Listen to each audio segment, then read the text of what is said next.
여러분, 은퇴하고 나서 가장 먼저 변하는 게 뭔지 아세요? 통장 잔고도 아니고 하루에 생긴 시간도 아니에요. 바로 내가 어떤 사람으로 살아가고 있는지에 대한 감각이에요. 출근할 필요가 없어졌는데도 아침이면 눈은 예전처럼 떠지고 습관처럼 휴대폰을 집어 들었다가 확인할 메시지가 없다는 걸 깨닫는 순간 이상하게 마음 한쪽이 툭 비어버리는 느낌. 혹시 여러분도 그런 적 있으셨나요? 처음 은퇴했을 때는 대부분 이렇게 말해요. 이제 좀 쉬어야지. 이제는 내 시간이지. 실제로 처음 한두 달은 정말 좋아요. 알람 소리에 쫓기지 않아도 되고, 회의 시간 맞추느라 서두르지 않아도 되고, 아침 커피를 천천히 마셔도 누구 눈치 볼 필요가 없죠. 저도 그랬어요. 퇴직하고 첫 달은 마치 긴 여행을 온 기분이었어요. 아침에 뉴스 보고 점심 먹고 산책 한번 나갔다 오면 하루가 다 가도 이상하게 만족감이 있었어요. 그때는 주변에서 오히려 걱정했죠. 괜찮아? 심심하지 않아? 그럴 때마다 저는 이렇게 대답했어요. 아니, 너무 좋아. 이제야 사람 사는 것 같아. 그런데 여기서 첫 번째 반전이 찾아와요. 그 자유는 생각보다 오래가지 않아요. 보통 두세 달이 지나면 자유는 서서히 방향 없는 시간이 돼요. 오늘 뭐 하지? 내일은 또 뭐 하지?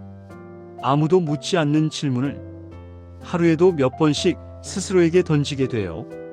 그리고 이상한 변화가 하나 생겨요. 아무것도 안 했는데도 괜히 피곤해져요. 이게 퇴직 후 1년 안에 거의 모두가 겪는 첫 번째 단계예요. 해방감 뒤에 찾아오는 공백. 이 시기에 많은 분들이 스스로를 탓해요. 왜 이렇게 의욕이 없지? 내가 원래 이런 사람이었나? 그런데 이건 성격 문제가 아니에요. 뇌는 오랫동안 역할과 일정에 맞춰 움직여 왔어요. 출근, 업무, 책임, 마감. 그 구조가 하루를 지탱해주고 있었던 거죠. 그게 갑자기 사라지면 뇌는 에너지를 어디에 써야 할지 몰라서 멈춰버려요. 그래서 아무것도 안 했는데도 피곤한 거예요. 이 단계에서 당장 해볼 수 있는 방법은 아주 단순해요. 새로운 목표를 세우는 게 아니라 매일 같은 시간에 나가는 약속 하나를 만드는 것. 산책이어도 좋고 도서관이어도 좋고 동네 마트여도 괜찮아요. 중요한 건 목적이 아니라 시간이에요. 뇌에게 다시 하루의 리듬을 알려주는 거죠. 이렇게 첫 번째 단계를 지나면 두 번째 단계가 조용히 찾아와요.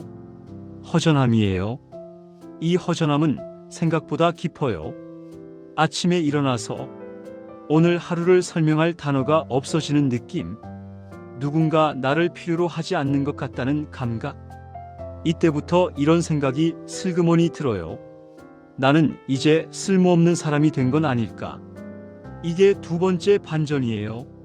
많은 분들이 이 시기를 우울증이라고 오해해요. 하지만 실제로는 상실감에 가까워요. 그동안 나를 설명해 주던 말들이 한꺼번에 사라진 거예요. 직함, 역할, 책임, 누구의 상사, 누구의 동료, 누구의 담당자라는 말들요. 이 시기에 어떤 분은 집에서 괜히 짜증이 늘고, 어떤 분은 TV만 계속 보게 되고, 어떤 분은 사람 만나는 걸 아예 피하기도 해요.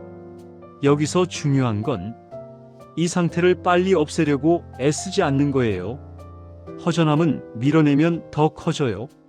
대신 이렇게 해보세요. 하루에 딱 한 번, 오늘 내가 한 일 하나를 말로 적어보는 거예요. 아주 사소해도 괜찮아요. 밥을 챙겨 먹었다. 산책을 나갔다. 누군가와 통화를 했다. 이렇게 적는 행위 자체가 뇌에게 신호를 줘요. 나는 오늘도 하루를 살아냈다는 신호요. 이쯤에서 이런 질문이 떠오르실 수도 있어요. 그럼 이 허전함은 언제 끝나나요? 여기서 또 하나의 반전이 있어요. 허전함이 사라져야 다음 단계로 가는 게 아니라 허전함을 인정하기 시작할 때 다음 단계로 넘어가요. 그리고 보통 그 다음에 찾아오는 게 의욕 저하예요. 이게 세 번째 단계예요. 이 단계는 퇴직 후 6개월에서 1년 사이에 많이 와요. 뭘 하려고 해도 귀찮고 시작하기도 전에 지치는 느낌. 예전에 좋아하던 취미도 손이 안 가고 사람 만나는 것도 괜히 피곤해져요. 그때 이런 말을 하게 돼요. 나이 들어서 그런가 봐. 이게 세 번째 반전이에요. 이건 나이 문제가 아니에요. 뇌의 보상 구조가 바뀐 거예요.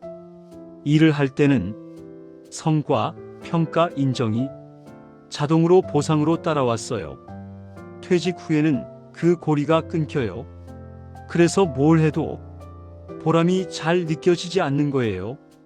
이 단계에서 당장 해볼 수 있는 방법은 결과가 아니라 과정이 보이는 일을 하는 거예요. 식물 키우기, 글씨 쓰기, 짧은 기록 남기기 같은 것들요. 눈에 보이는 변화가 뇌에 작은 보상을 줘요. 그게 다시 의욕의 씨앗이 돼요. 여기까지 들으셨다면 이런 생각이 드실 수도 있어요. 이게 다 지나가긴 할까? 다행히 있어요. 네 번째 단계가요. 그리고 이 단계는 회복의 시작이에요. 이 단계에 들어오면 이런 질문이 나오기 시작해요. 나는 앞으로 어떤 사람으로 살까? 이게 네 번째 반전이에요. 이 질문이 나온다는 건 이미 다시 방향을 찾기 시작했다는 뜻이에요. 이 단계에서는 갑자기 뭔가를 크게 바꾸지 않아도 돼요. 오히려 욕심을 내면 다시 지쳐요. 대신 이렇게 물어보세요. 내가 편안하게 반복할 수 있는 건 뭐지? 누가 시키지 않아도 계속할 수 있는 건 뭐지? 이 질문에 대한 답이 인생 이막의 방향이 돼요. 서울대 뇌인지 연구팀에서도 퇴직 이후 삶의 만족도를 좌우하는 건 소득보다 역할의 재구성이라고 말해요. 대단한 역할이 아니라 내가 의미 있다고 느끼는 역할이요. 여기까지 들으셨다면 이제 이런 생각이 들 거예요. 나만 이런 과정을 겪는 게 아니었구나. 맞아요. 이 네 단계는 거의 대부분의 사람이 겪어요. 다만 말하지 않을 뿐이에요. 이 이야기에서 여러분이 꼭 가져가셨으면 하는 건 이거 하나예요. 허전함도 의욕 저하도 잘못된 게 아니라 자연스러운 과정이라는 것. 만약 지금 이 이야기가 조금이라도 마음에 와닿았다면 조용히 좋아요 한번 눌러주셔도 괜찮아요. 같은 시기를 지나고 있는 분들이 이 이야기를 더 쉽게 만날 수 있도록요. 그래서 이쯤에서 많은 분들이 이런 말을 해요. 알겠는데 그래도 혼자 있으면 외롭기는 외롭다. 사람 만나기도 애매하고 괜히 연락하면 부담 줄까봐 망설여진다. 이게 바로 퇴직 후 1년을 지나면서 4단계 중 마지막 관문처럼 나타나는 감정이에요. 외로움과 고독이 섞여 있는 상태. 여기서 중요한 반전 하나를 먼저 말씀드릴게요. 외로움은 사람 수로 해결되지 않아요. 사람을 많이 만나도 외로운 사람은 계속 외롭고 혼자 있어도 덜 외로운 사람은 분명히 있어요. 이 차이는 성격이 아니라 관계 방식에서 나와요. 퇴직 전에는 관계가 대부분 역할 중심이었어요. 같이 일해야 하니까 만났고 업무 때문에 대화했고 필요하니까 연결돼 있었죠.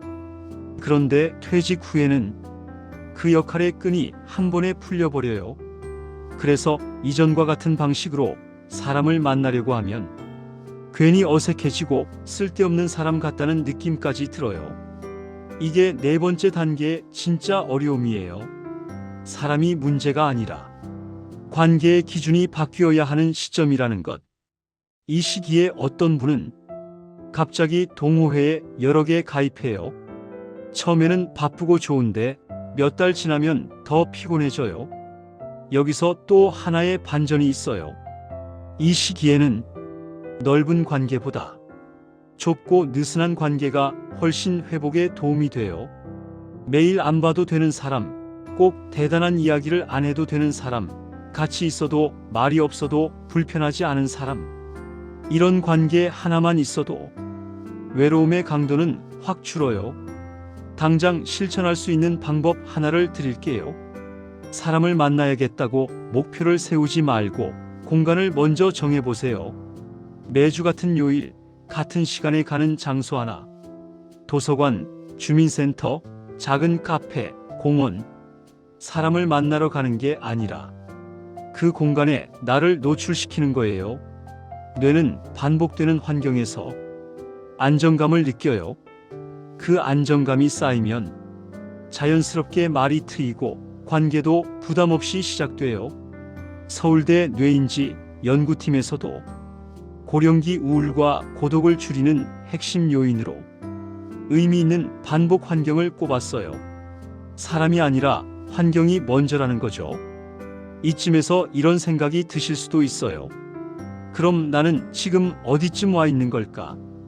혹시 아직도 허전함이 크다면 두 번째 단계를 지나고 있는 중일 수 있고, 아무것도 하기 싫다면 세 번째 단계 한가운데 있을 수도 있어요.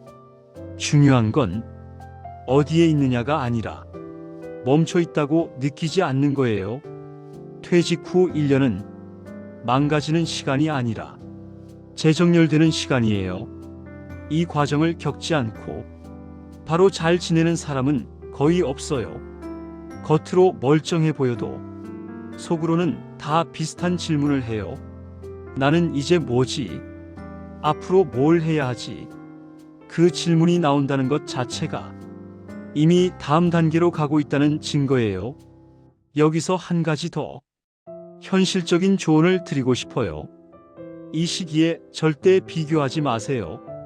누군가는 여행 다니고, 누군가는 새로운 일을 시작하고, 누군가는 여전히 바쁘게 살아요.